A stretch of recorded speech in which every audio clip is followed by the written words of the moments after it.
All right, worship is personal. This is principle number three. Principle number one was worship is for God. He's made us to worship Him. We are His. We belong to Him. Our songs are going to point to God. Principle number one, worship is for God. Principle number two, worship is biblical. Worship should take people on the gospel journey. The songs we sing should point people to Jesus, period. Worship, principle number three, or why of worship is personal.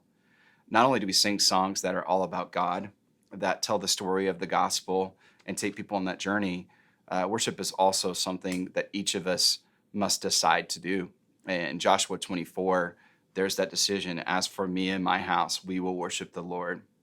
You fast forward to John 4, Jesus meets a Samaritan woman and they interact in this historically significant place.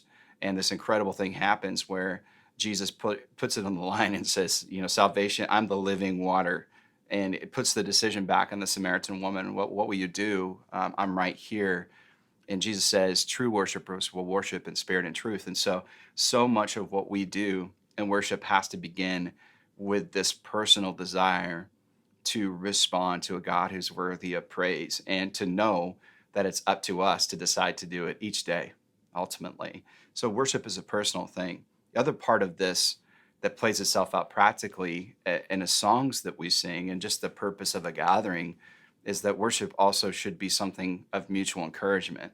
If I'm singing a song where God has changed my life through the writing of this song, it's affirming His promises. It's affirming that He's changed my life through the gospel. It's stirring up my heart to confess sin, to seek the forgiveness of other people.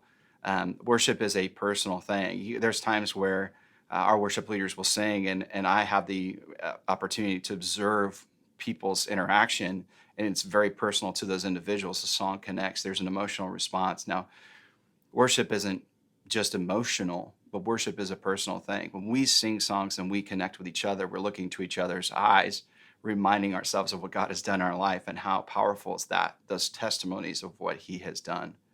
So worship, principle number three, worship is personal.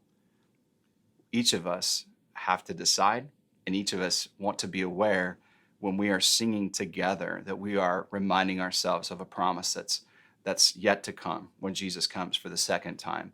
And it's also reminding us of the kingdom that we live in now and the promise that He's changed our lives here, and that means something.